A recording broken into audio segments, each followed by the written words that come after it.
ریاست ہے تو سیاست ہے، خدا نہ خواستہ ریاست نہیں تو کچھ بھی نہیں۔ ہماری پالیسی صرف اور صرف پاکستان ہے۔ Army chief general Syed Asim Munir کی خیبر پختونخوا کے سیاسی قائدین سے بات چیت۔ سپہ سالار نے واضح کیا کہ افغانستان کے ساتھ اختلاف صرف فتنہ الخوارج کی وہاں موجودگی اور سرحد پار سے پاکستان میں دہشت گردی پھیلانے پر ہے، اور اس وقت تک رہے گا جب تک وہ اس مسئلے کو دور نہیں کرتے۔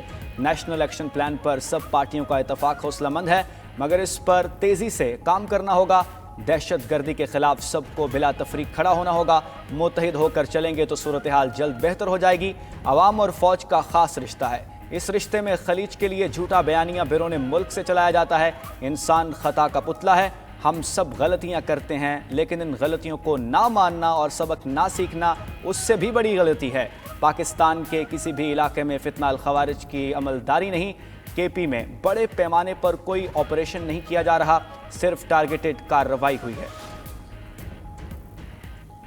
بنگلہ دیشی افواج کے پرنسپل سٹاف آفیسر کا دورہ Pakistan. I S P R کے مطابق لیفٹیننٹ جنرل قمر الحسن نے جی ایچ کیو میں آرمی چیف عاصم منیر سے ملاقات کی۔ باہمی دلچسپی کے امور اور دفاع کے شعبے میں تعاون بڑھانے پر گفتگو۔ دونوں برادر ممالک کے درمیان پائیدار شراکت داری بڑھانے پر اتفاق۔ آرمی چیف نے خطے میں امن و استحکام کے فروغ کے لیے مشترکہ کوششوں کی اہمیت کا اعادہ کیا۔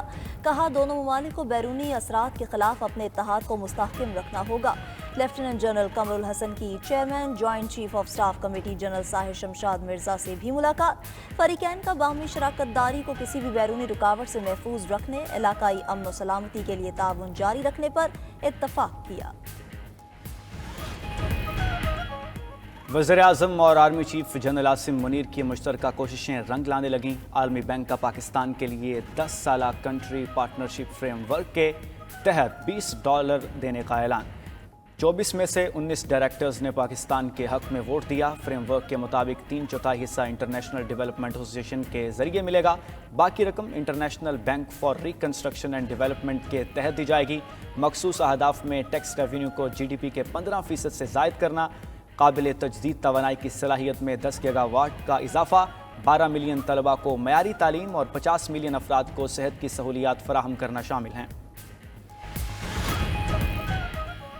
حکومت کی اہم کامیابی 14 آئی پی پیز کے ساتھ معاہدوں پر نظر ثانی۔ کابینہ نے بھی منظوری دے دی۔ قومی خزانے کو 802 ارب روپے کی بچت ہوگی۔ معاہدوں کی تکمیل تک صارفین کو 1.40 ارب روپے کا فائدہ پہنچے گا۔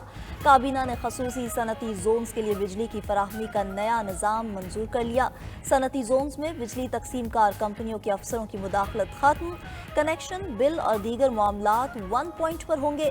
وزیر اعظم شہباز شریف بجلی کی قیمتوں میں کمی کے لیے پر امید۔ کہا کیپیسٹی چارجز سے متعلق دیگر کمپنیز کے ساتھ بھی بات چل رہی ہے، اچھے نتائج آئیں گے۔ وفاقی کابینہ نے ایویشن ڈویژن کو وزارت دفاع میں ضم کرنے کی منظوری دے دی۔ نارکوٹکس ڈویژن کو وزارت داخلہ میں ضم کر دیا گیا۔ شہباز شریف کی زیر صدارت آئی ٹی امور سے متعلق اجلاس۔ وزیر اعظم کا 5 سال میں آئی ٹی برآمدات $25 ارب تک لے جانے کے لیے اقدامات پر اظہار اطمینان۔ 2 سال میں فری لانسرز کی تعداد 2 ملین تک لے جانے کا ہدف مقرر۔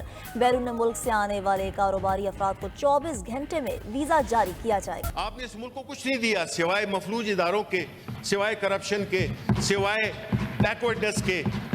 آپ عالم اس میں دنیا کے کمیٹی آف نیشنز میں آپ کی کیا حیثیت ہے؟ آپ کیا باتیں کر رہے ہیں؟ آپ اڑان کبھی پروگرام کرتے ہیں، کبھی کرتے ہیں، کون سا پروگرام کرتے ہیں؟ ہمیں نہیں سمجھ کہ آپ ملک کو کس طرف لے جا رہے ہیں۔ یہ کہتے ہیں کہ ملک میں ایف ڈی آئی نہیں آ رہی، تو جناب شبلی صاحب سن لیجئے، چین سے $3 ارب کی سرمایہ کاری پاکستان میں آ چکی ہے۔ سینٹ میں حکومتی اور اپوزیشن ارکان کے ایک دوسرے پر وار۔ سینیٹر شبلی فراز نے کہا کہ 1 سال میں سیاسی استحکام آیا، نہ معیشت میں بہتری۔ بتائیں ملک میں کتنی براہ راست سرمایہ کاری آئی؟ صرف غیر جمہوری فیصلوں کا ٹرینڈ سیٹ کیا گیا ہے۔ توشہ خانہ اور سائفر کیس میں منہ کی کھائی، انتقام میں اتنے اندھے ہو گئے کہ سیرت النبی صلی اللہ علیہ وآلہ وسلم پر بننے والی یونیورسٹی کو متنازع بنا دیا۔ وفاقی وزیر احسن اقبال نے جواب دیا کہ شبلی صاحب چین سے $3 ارب کی سرمایہ کاری آ چکی ہے۔ چوری اور ڈاکے چھپانے کے لیے اسلامی ٹچ نہیں چلے گا۔ مسئلہ القادر ٹرسٹ کا نہیں، 190 ملین پاؤنڈ کا ہے جو قومی خزانے کے بجائے دوست کے اکاؤنٹ میں گیا۔ وزیر قانون اعظم نذیر طارڑ نے کہا کہ شہزاد اکبر نے برطانیہ میں نواز شریف کے بیٹے کے خلاف انکوائری کروائی۔ NCA نے نواز شریف کے بیٹے کو کلیئر کیا، یہ لوگ خود اس میں پھنس گئے۔ ان کا مطالبہ ہے کہ قیدیوں کو ایگزیکٹو آرڈر پر رہا کیا جائے، مگر دہشت گردی یا کرپشن پر قید افراد کو رہا نہیں کیا جا سکتا۔ وزراء کی تقریر کے دوران اپوزیشن کا شور شرابہ، سینٹ سے واک آؤٹ کر دیا۔ بانی پی ٹی آئی آگ لگانے نہیں، عوام کو حقوق دینے اور عدلیہ کو آزاد کرانے کے لیے باہر آئیں گے۔ Chairman P T I barrister Gohar کی میڈیا سے گفتگو، کہا ملک اور جمہوریت کے لیے مذاکرات کامیاب ہونے چاہیے، عدالتی فیصلے کا مذاکرات کے ساتھ تعلق ہے نہ ہی ہونا چاہیے۔ مذاکرات کے لیے کارکنوں کی رہائی اور کمیشن کا قیام دو نکات ہیں، اپنے مطالبات سے پیچھے نہیں ہٹے۔ علیمہ خان بولی بانی پی ٹی آئی چاہتے ہیں سزا سنائی جائے، اس کے بعد ہم ہائی کورٹ میں جائیں گے۔ بانی پی ٹی آئی تمام کیسز کا سامنا کرنے کے لیے تیار ہے۔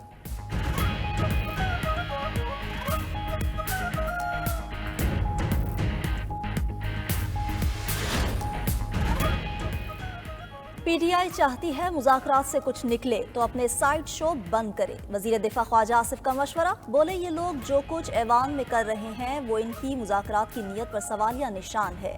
وزیر اعلیٰ خیبر پختونخوا کی سرکاری حیثیت میں روابط کو بڑھا چڑھا کر پیش کیا جاتا ہے۔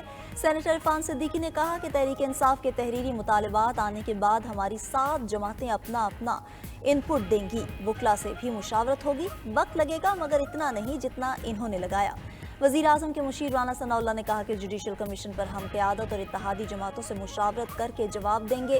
پارلیمان یا اجلاسوں میں اختلاف رائے ہونا غلط بات نہیں، تلخ باتیں ہوں گی تو تلخ جواب ملے گا۔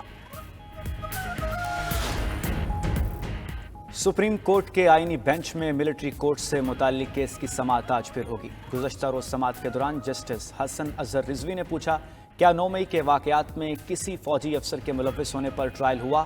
9 مئی کو لوگ بغیر ہتھیاروں کے کور کمانڈر ہاؤس کیسے پہنچ گئے؟ لوگوں کا کور کمانڈر ہاؤس کے اندر جانا تو سیکیورٹی کی ناکامی ہے۔ وزارت دفاع کے وکیل خواجہ حارث نے کہا، سازش کرنے والے یا ماسٹر مائنڈ کا ٹرائل بھی ملٹری کورٹ میں ہی ہوگا۔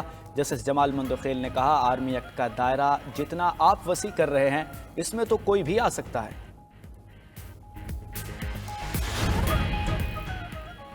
190 ملین پاؤنڈ کیس کا فیصلہ کیوں مؤخر ہوا؟ اہم وجوہات سامنے آ گئیں۔ جج ناصر جاوید رانا نے تحریری حکم نامے میں بانی پی T I Bushra be be اور ان کے وکلا کا عدالت نہ پہنچنا فیصلہ مؤخر کرنے کی وجہ قرار دیا۔ لکھا کہ 8:30 سے 10:30 بجے تک انتظار کیا، ملزموں کی طرف سے کوئی پیش نہیں ہوا۔ اب 17 جنوری فیصلہ سنانے کی تاریخ مقرر کی جاتی ہے۔ قومی ایئر لائن کا فرانس کے لیے پروازوں کے آغاز کا احمقانہ اشتہار، وزیر اعظم شہباز شریف نے تحقیقات کا حکم دے دیا۔ سینٹ میں وقفہ سوالات میں نائب وزیر اعظم اسحاق ڈار نے بتایا، آئیفل ٹاور کے قریب جہاز کے ساتھ وی آر کمنگ کا غلط تاثر گیا۔ اس احمقانہ عمل کی تحقیقات ہو رہی ہیں۔ شہری رحمان کا کہنا تھا کہ قومی ایئر لائن کی پیرس واپسی کے اشتہار سے جگ ہسائی ہوئی۔ وزیر اعلیٰ سندھ کا سڑکوں کی تعمیر کے لیے 4% رقم مختص کرنے پر احتجاج، وزیر اعلیٰ مراد علی شاہ نے وزیر اعظم شہباز شریف کو خط لکھ دیا۔ خط میں موقف اختیار کیا کہ 6 مارچ 2024 کو خط لکھا، حیدرآباد سکھر تک M6 موٹر وے تعمیر کیا جائے۔ یہ بات قابل تشویش ہے کہ نیشنل ہائی